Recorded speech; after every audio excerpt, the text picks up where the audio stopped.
Cette émission s'adresse à des gens en santé qui ne prennent pas de médicaments. Si vous prenez des médicaments, vous devez d'abord obtenir l'accord de votre médecin avant de débuter l'alimentation cétogène. Le but de cette émission est de vous transmettre mon expérience avec l'alimentation cétogène. Veuillez noter que je ne suis pas médecin ou nutritionniste. Les informations contenues dans cette émission ne doivent pas remplacer l'avis de votre médecin ou de votre nutritionniste. Bonjour, bienvenue à l'émission. Aujourd'hui, je vais vous présenter des édulcorants naturels, donc des édulcorants qu'on va utiliser pour remplacer le sucre en alimentation cétogène.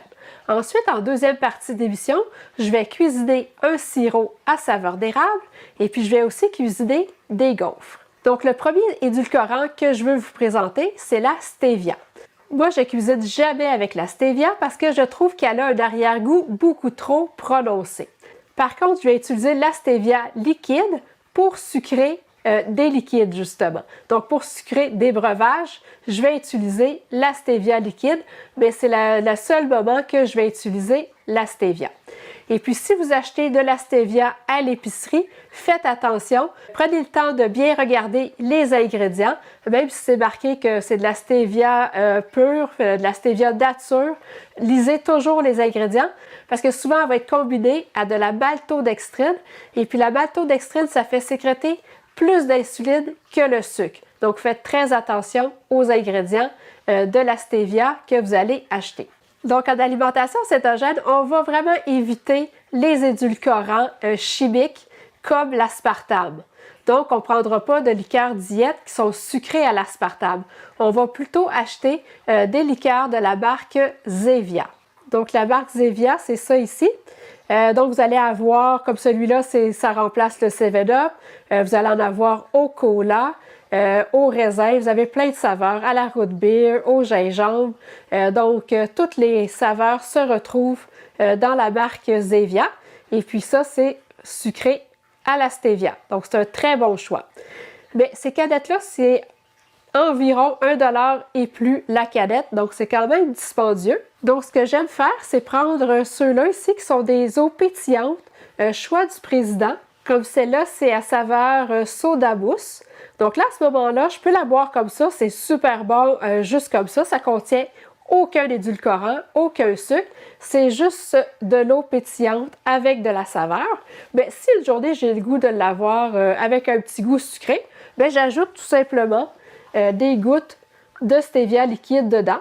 Et puis, je vais obtenir la même chose que la liqueur Zevia, excepté je peux ajuster le goût sucré à mon goût. Parce que quand ça fait longtemps qu'on fait l'alimentation cétogène, on a de moins en moins besoin que ça goûte très, très sucré. Donc, juste quelques gouttes, c'est parfait. Parce qu'à la longue, la Zevia, on finit par trouver ça un peu sucré. Donc ça, c'est le fun, on peut l'ajuster vraiment à notre goût. Puis on peut faire la même chose aussi avec les boblés. Donc les boblés aussi, c'est juste de l'eau pétillante avec des saveurs, donc aucun sucre, aucun édulcorant. Et puis si on a le goût que ça soit un peu plus sucré, on ajoute aussi les gouttes de Zevia dedans. Donc ça peut être des belles options. Pour le ketchup, on va essayer de trouver des ketchup sans sucre. Le ketchup choix du président et le ketchup de la marque French aussi sans sucre vont être sucrés à la stevia. Parce que le ketchup, ça contient quand même beaucoup de glucides. Donc, une cuillère à soupe de ketchup régulier va contenir 4 grammes de glucides. Donc, ça monte quand même très vite. Donc, ce ketchup-là, le choix du président, vous allez le trouver chez Provigo. Et puis, le ketchup French sans sucre, vous allez le trouver normalement sur Amazon. Ensuite, l'édulcorant qu'on va utiliser le plus souvent, ça va être l'érythritol.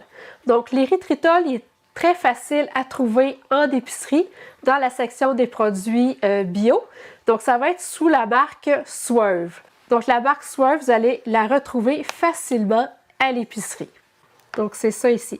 Donc, vous allez l'avoir sous forme de cassonade, sous forme de sucre en poudre et puis sous forme de sucre granulé aussi. Le sac va être orange ici.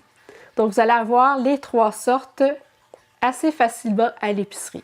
Mais si vous êtes comme moi et vous cuisinez beaucoup, donc moi, je l'achète en très gros format sur Amazon. Donc, c'est ça qui est le plus abordable. Mais commencez par acheter des petits sacs à l'épicerie pour voir si vous aimez ça. Et puis ensuite, bien, vous pourrez vous procurer des plus grosses quantités sur Amazon. C'est quoi l'érythritol? C'est un édulcorant naturel qu'on appelle sucre d'alcool qu'on retrouve dans les fruits, dans les aliments fermentés et dans la sauce soya. L'érythritol n'a aucun impact sur l'insuline, donc ça ne fait pas sécréter d'insuline. Donc c'est pour ça qu'on va déduire les glucides à 100%. Parce que si on regarde sur un sac d'érythritol, donc c'est indiqué dans le tableau des valeurs nutritives que pour une cuillère à thé d'érythritol, je vais avoir 3 grammes de glucides. Donc, comme ça n'a aucun impact sur l'insuline, je vais déduire ça à 100%. Donc, je vais calculer 0 g de glucides pour l'érythritol. Donc, le jello qu'on va retrouver à l'épicerie, donc le jello sans sucre, va être sucré à l'aspartame. Puis, comme je disais tantôt, on essaie vraiment d'éviter les édulcorants chimiques. Donc, on va plutôt acheter le jello de la marque Simply Delish. Donc, celui-là, il est sucré à l'érythritol. Donc, ça va être un meilleur choix pour votre santé. Donc, vous allez les retrouver chez Bookbarn, sur Amazon ou sur des sites spécialisés en alimentation cétogène comme Keto Québec. Donc, ces jello-là vont contenir aucun glucide. Et puis, moi, je m'en sers pour sucrer le yogourt nature. Donc, je trouve que ça donne un bon goût au yogourt nature si on met un peu de poudre de jello dedans. Donc, ça permet d'avoir un petit dessert vite fait. Ensuite, un autre sucre populaire, ça va être le fruit du moine.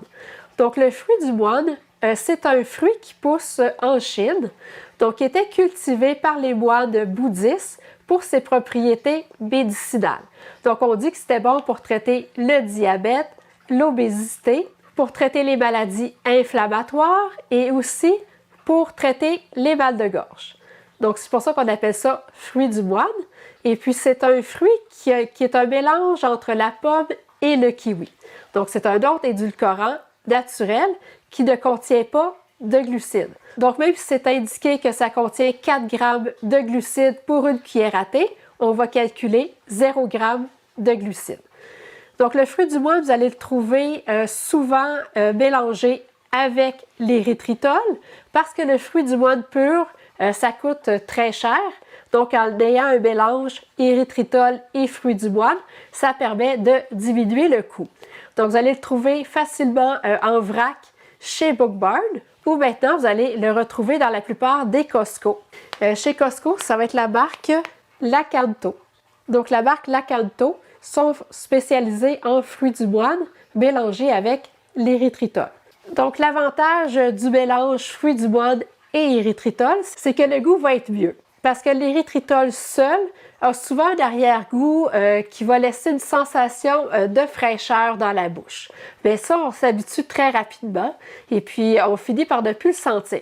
Donc, si vous avez cette sensation de froid après avoir mangé quelque chose à base d'érythritol, c'est parce que vous en avez trop mis. Donc, vous allez apprendre à balancer l'érythritol lorsque vous cuisinez avec. Une autre option en alimentation cétogène, c'est le xylitol. Donc, le xylitol, c'est un autre édulcorant naturel qui est extrait de l'écorce de bouleau. Par contre, le xylitol va faire sécréter un peu d'insuline, donc c'est pour ça qu'on doit calculer 50% de ses glucides. Comme le xylitol contient 4 grammes de glucides pour une cuillère à thé, mais on va calculer 2 grammes de glucides par cuillère à thé. Donc, comme ça contient quand même assez de glucides, le xylitol, on ne va pas l'utiliser très souvent. Donc, moi, je m'en sers pour faire la crème glacée keto parce que le xylitol évite que la crème glacée soit très dure le lendemain. Parce que quand on congèle une crème glacée faite avec du fruit du moine ou avec du xylitol, le lendemain, elle est vraiment très, très, très dure. Elle est dure comme de la roche. Que le xylitol, bien, ça permet de garder la crème glacée un peu plus souple. Puis il faut faire très attention au xylitol, c'est très toxique pour les animaux. Donc si vous avez des chiens et des chats, faites attention au xylitol. Ensuite, on va utiliser le Nutrilite. Donc ça, c'est une tartinade de noisettes et de cacao. Donc une tartinade de chocolat, donc qui remplace le Nutella. Et puis le Nutrilite, bien, il est sucré au xylitol. Donc comme il est sucré au xylitol, on va calculer 50% de ses glucides. Donc si je regarde le tableau des valeurs nutritives, donc pour une cuillère à soupe, je vais avoir 5 grammes de glucides, mais comme je le divise par 2, donc on calcule à peu près 2,5 grammes de glucides par cuillère à soupe. Donc c'est à consommer avec modération. Donc la plupart des gommes que vous allez trouver sur le marché vont être sucrées à l'aspartame. Donc nous, on va choisir la gomme pure parce qu'elle est sucrée au xylitol. Donc c'est un excellent choix. Ensuite, il y a l'allulose qui est un nouveau produit sur le marché. Donc c'est assez difficile à trouver en magasin. Puis c'est très dispendieux. C'est quoi de l'allulose? Donc c'est un édulcorant naturel qu'on retrouve dans le blé, dans les dattes et dans les raisins secs. Ça n'a aucun impact sur l'insuline, c'est éliminé tout simplement dans l'urine. Mais l'allulose, c'est vraiment celui qui a le goût qui se rapproche le plus du sucre. C'est excellent pour faire des caramels parce que c'est un édulcorant qui ne va pas cristalliser. Donc on peut très bien s'en passer. Avec les autres édulcorants qui sont plus faciles à trouver, qui sont moins dispendieux, on peut cuisiner tout ce qu'on a besoin de cuisiner sans problème. Donc c'est pas mal ça les édulcorants qu'on va utiliser. Donc faites attention à ce que vous achetez à l'épicerie. Toujours lire c'est quoi l'édulcorant qui a été utilisé dans le produit. Donc c'est un édulcorant chimique comme l'aspartame, le sucralose, le maltitol. C'est vraiment ceux-là qu'on retrouve dans les produits souvent cétogènes ou pour les diabétiques. Donc ça, on ne touche pas à ça. On veut seulement des édulcorants naturels parce qu'on veut protéger notre santé. Donc je vais cuisiner le sirop à saveur d'érable. Donc le sirop à saveur d'érable, c'est vraiment pratique pour sucrer le yogourt, parce que maintenant on va manger du yogourt nature. Donc pour ajouter un petit goût sucré à notre yogourt, c'est vraiment parfait. Et puis ça va être aussi très pratique pour mettre sur nos gaufres, sur nos crêpes. Et puis vous allez en trouver du sirop à saveur d'érable sur le marché. Mais si vous voulez un bon sirop à saveur d'érable qui est sucré, par exemple avec du fruit du moine, vous allez payer plus de 20 $ la bouteille. Donc c'est vraiment très dispendieux. Ou sinon, vous allez en trouver aussi sur le marché des sirops à saveur d'érable, mais sucrés avec du sucralose. Et puis le sucralose, c'est un édulcorant chimique qu'on essaie d'éviter. Vous allez voir, le faire maison, là, ça prend 2 minutes. Et puis je vais utiliser le même sucre que la marque Lakanto. Je vais obtenir le même résultat à vraiment meilleur coût. Vous allez voir, ça coûte 3 fois rien pour faire un bon sirop à saveur d'érable maison. Donc vous allez voir, c'est simple, c'est rapide, puis ça demande très peu d'ingrédients. Donc je vais commencer par mettre une demi-tasse d'eau. Donc je vais mettre un quart de tasse de fruits du bois mélangés avec l'érythritol de la marque Lakanto. Mais vous pouvez utiliser n'importe quel édulcorant que je vous ai présenté aujourd'hui. Ça fonctionne tous très bien pour faire le sirop à saveur d'érable. Donc, allez-y avec ce que vous avez sous la main. Donc, un quart de tasse. Et puis, je vais avoir besoin d'essence d'érable. Donc, ça, vous allez le trouver chez Bookbarn. Et puis aussi dans les épiceries comme IGA. Donc, je vais en mettre une cuillère à soupe. Et puis, je vais avoir besoin de gomme de xanthane. Donc ça se trouve aussi assez facilement à l'épicerie dans la rangée des produits bio. Donc ça coûte un peu cher à l'achat, mais on s'en sert vraiment en très petite quantité. Donc ça dure vraiment longtemps. Comme là, j'en ai besoin de 1/8 de cuillère à thé. Et puis ce qui est vraiment important, là, c'est de saupoudrer là, très doucement partout. Il ne faut vraiment pas le laisser tomber d'un coup, sinon ça va faire des bâtons. Donc, on doit vraiment saupoudrer légèrement la gomme de xanthane sur la surface. Donc là, je vais allumer mon rond. Donc, à feu moyen, je vais amener à ébullition en brassant avec un fouet.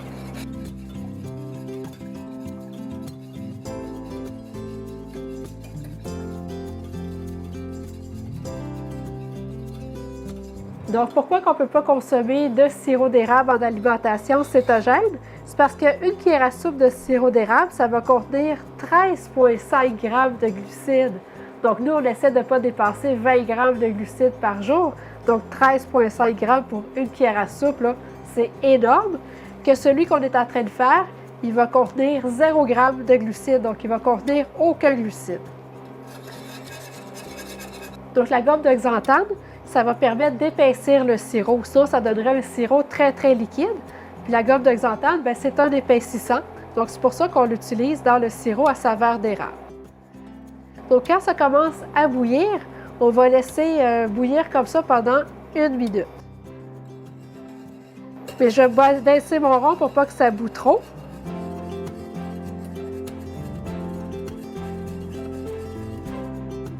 Et voilà, c'est terminé. Donc, voyez-vous, ça a pris moins de 2 minutes pour faire un très beau sirop à saveur d'érable.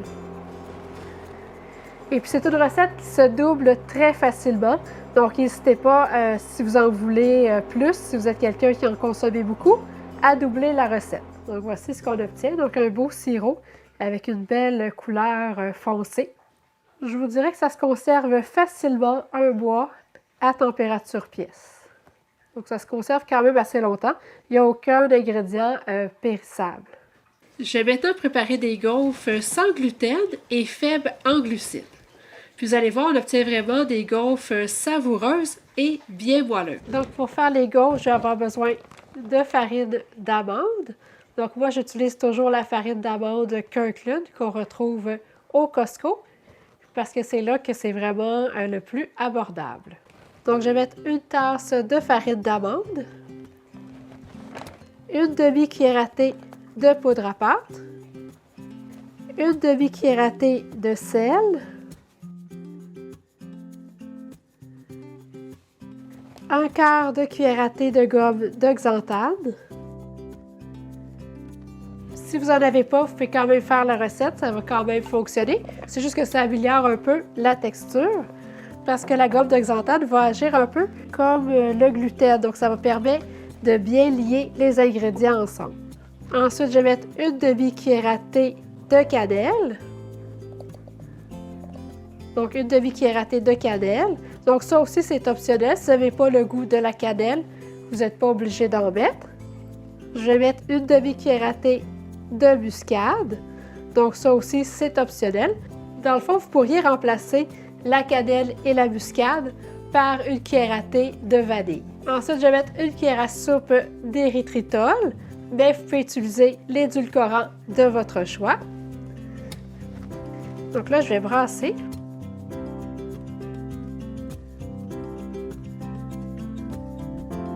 Je vais mettre 2 cuillères à soupe d'huile de coco fondue, 3 œufs,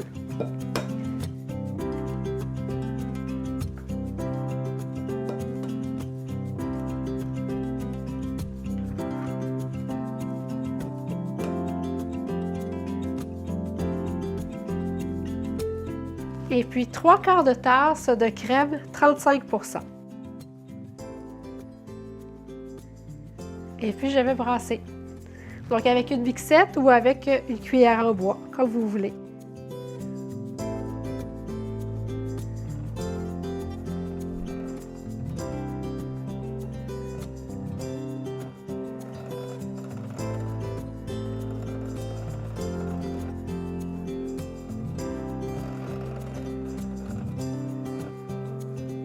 Donc, le mélange est prêt. Il me reste juste à faire chauffer mon gaufrier. Donc, je vais déposer la pâte dans mon gaufrier.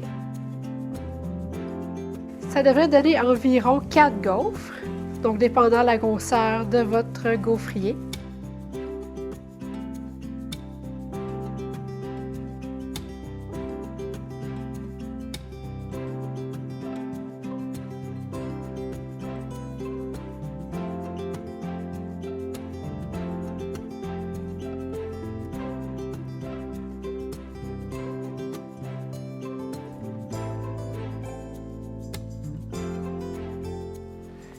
Donc, mes gaufres sont prêtes.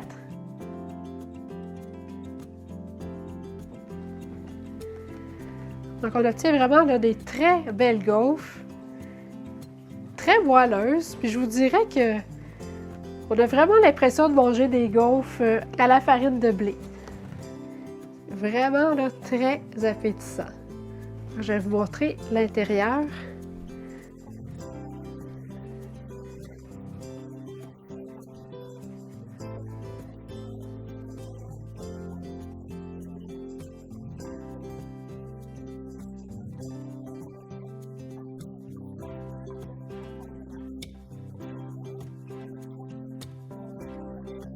Donc, je vais vous montrer ma façon de servir les gaufres. Donc, je vais mettre un peu de Nutrilite. Donc, le Nutrilite, c'est le Nutella qu'on va utiliser en alimentation cétogène parce qu'il est sucré au xylitol.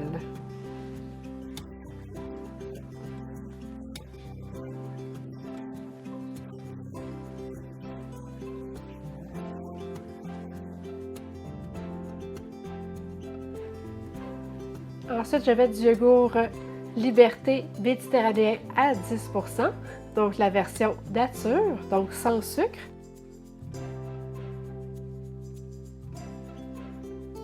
Je vais arroser le tout avec le sirop à saveur d'érable que j'ai fait tantôt.